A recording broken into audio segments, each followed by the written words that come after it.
Question क्या है, find the centre of pressure of a circular area with its centre at a depth h and plane inclined at an angle alpha to the horizontal. तो ये question है।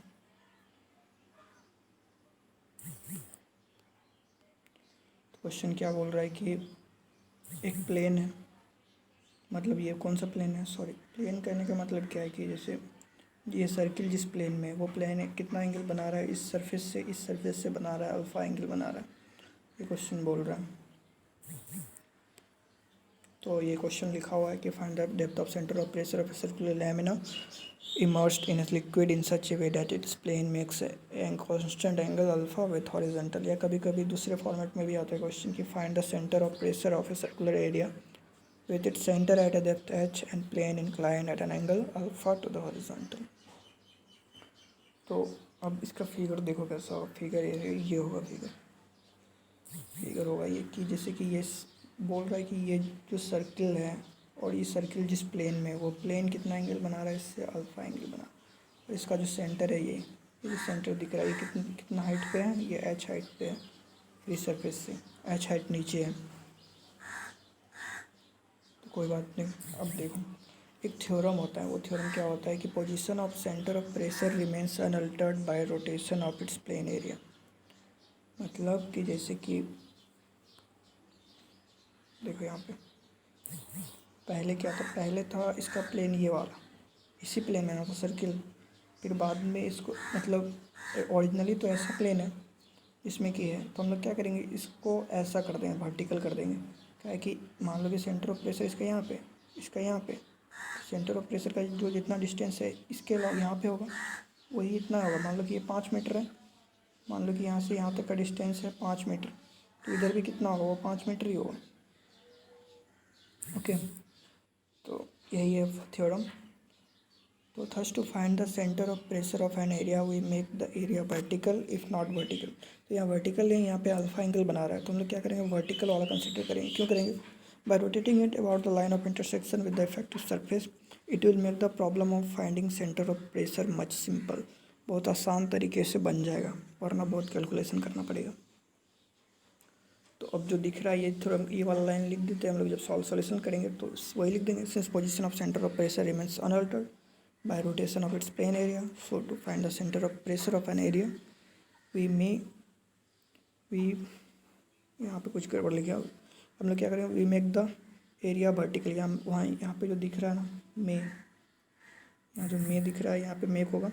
सो we make the area vertical if not given vertical by rotating it about the line of intersection with the free surface it will make the problem of finding CP much easier। तो अब देखो कि formula for centre of pressure होता क्या है। Formula for centre of pressure होता है ये वाला। अब आप बोलोगे ये कहाँ मिलेगा, तो 2018 का जो 9 नंबर में क्वेश्चन है कि सीपी का जो डेप्थ होता है वो ग्रेटर देन होता है सीजी, उसमें इस फार्मूला का डेरिवेशन, वहाँ जो सेंटर ऑफ प्रेशर का डेरिवेशन होता है उसमें ये वाला फार्मूला आ जाता है। तो वहाँ का सबसे लास्ट में यही वाला फार्मूला आता है। यहाँ पे अब देखो कुछ ये जो टर्म है, जितना जो टर्म दिख रहा है, एक एच बार दिख रहा है, एक जेड बार दिख रहा है, एक आई जी दिख रहा है और एक ए दिख रहा है, ये सब है क्या, तो एच बार जो है वो depth of centre of pressure along the plane. जैसे कि क्वेश्चन में था ऐसा प्लेन, हम लोग कंसीडर करेंगे ऐसा प्लेन। तो एच बार जैसे कि उस कौन से क्वेश्चन में निकालना है आपको, ये वाला क्वेश्चन में पूछ रहा है कि अगर ये एच बार है डेप्थ इसके अलोंग, तो एच बार यही हुआ। तो अगर इसको सीधा कर देंगे मतलब वर्टिकल कर देंगे तो भी क्या होगा, इसका डेप्थ एच बार ही होगा इसके अलोंग, मतलब प्लेन के अलोंग। मतलब अगर मान लो कि सेंटर ऑफ प्रेशर यहाँ है तो यहाँ से यहाँ 5 मीटर, यार ऐसे भी निकालेंगे तो यहाँ से यहाँ कितना होगा, 5 मीटर होगा अगर ये सेंटर ऑफ प्रेशर है उसका। तो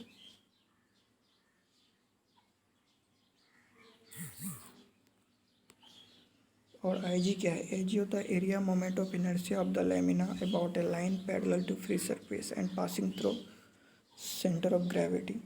अब आप बोलोगे ऐसा कुछ होता है क्या एरिया मोमेंट, तो एरिया मोमेंट होता है। ओके, तो एरिया मोमेंट तो एरिया मोमेंट ऑफ इनर्शिया होता है क्या, जैसे कि मास मोमेंट ऑफ इनर्शिया होता है mr²। उसी तरह से ए आर स्क्वायर को बोलते हैं हम लोग एरिया मोमेंट ऑफ इनर्शिया। आप गूगल कर लीजिए ज़्यादा कुछ इसके बारे में अगर जानना है तो।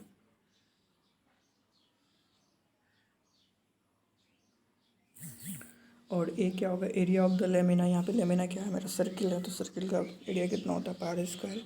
तो मान लेते हैं ए उसका रेडियस है सर्किल का, तो एरिया कितना हो जाएगा, पाई स्क्वायर। और जेड बार है depth of C G of circular lamina. यहाँ पे सर्कुलर लेमिना होगा, of circular lamina, circular lamina, ठीक है, आप समझ जाइए। सर्कुलर लेमिना कहने का मतलब है कि जैसे कि मेरा फिगर दिया हुआ था कि फिगर में था कि प्लेन ऐसा था, इस प्लेन में सर्किल था, हम लोग कंसीडर कर रहे हैं ऐसा, तो ये सर्किल है, तो इस सर्किल का सेंटर होता है उसका सी जी। तो जैसे कि मान लो कि इसका डेप्थ सी जी का डेप्थ मान लेते हैं हम लोग कि इसका जो सी जी है वो जेड बार डेप्थ पे है, तो इससे भी क्या होगा, इसको ये भी क्या होगा, जेड बार होगा। क्योंकि ये जैसे कि मान लो कि ये वाला लाइन ऐसे रहे, तो यहाँ से इतना डिस्टेंस होगा, इसको घुमा देंगे वैसा तो भी वो उतना ही डिस्टेंस रहेगा। तो जेड बार क्या है, depth of C G. So let us find the depth of C P along the plane that inclined. हम कंसिडर कैसा कर रहे हैं, वर्टिकल। तो वर्टिकल उसमें देखो यहाँ पे माने क्या, माने हैं कि जैसे कि ये मान लेते हैं कि जेड है, तो इसको अगर इसको हम लोग वर्टिकल कर देंगे, ऐसा लाइन ऐसा था, उसको ऐसा कर दिए, तो यहाँ से यहाँ भी क्या होगा, जेड ही होगा वो। तो यहाँ पे जेड बार का काम क्या कर रहा है, मेरा जेड कर रहा है, जेड बार का काम कर रहा है जेड। जेड बार क्या था, डेप्थ ऑफ सी जी। तो अगर सी जी का ये है सी जी इसका, यहाँ से यहाँ अगर जेड माने तो जेड बार किसके बराबर हो जाएगा, जेड के। अब जेड का वैल्यू होगा कितना, तो अगर ये जेड है ये एच है, तो साइन थीटा बराबर क्या होता है, पी बाई एच। तो एच बाई जेड बराबर साइन अल्फा आ गया, तो एच बाई जेड बराबर कितना हो गया, H by sine alpha.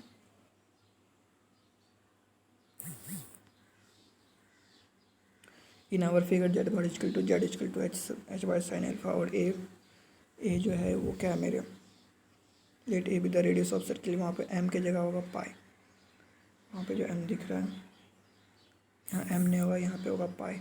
Area क्या होता है, पाई स्क्वायर, तो पाई स्क्वायर होगा। अब आई जी क्या होता है, आई जी होता है एरिया मोमेंट ऑफ इनर्शिया। जैसे कि ये है, ये लेमिना था या फ्री सरफेस था, तो ये था उसका सेंटर ऑफ ग्रेविटी यानी कि सी जी। तो यहाँ से लाइन ड्रॉ करो, तो इसके अबाउट, इस लाइन के अबाउट जो मोमेंट ऑफ इनर्शिया होगा, एरिया मोमेंट ऑफ इनर्शिया, वही है आई जी। तो अगर आप इसके परपेंडिकुलर पता है तो बस डिस्क का क्या होता है, हमारे स्क्वायर बाई टू। तो यहाँ पे क्या हो जाएगा, A R square by two, R की जगह ए है तो ए स्क्वायर बाई टू। और इसके अलॉन्ग चाहिए तो फिर आधा कर देंगे बाय परपेंडिकुलर एक्सिस थ्योरम से। अब देखिए परपेंडिकुलर एक्सिस क्या थ्योरम क्या होता है, उसके बाद ये समझ में आ जाएगा। आई जी बराबर इतना आ गया।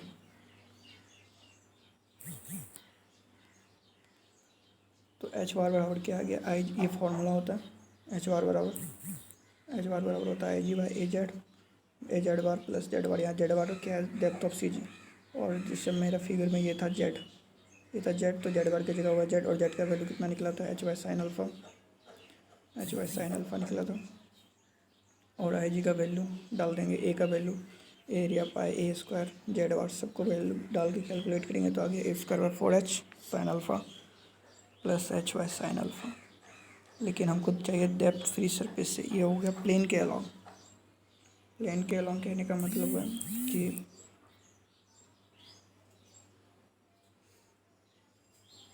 इसके अलॉन्ग निकला है मेरा,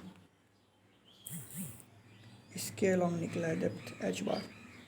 हमको चाहिए कि फ्री सरफेस से कितना डिस्टेंस पे, फ्री सरफेस से कितना डिस्टेंस पे, तो फ्री सरफेस से कितना डिस्टेंस पे ये चाहिए हमको।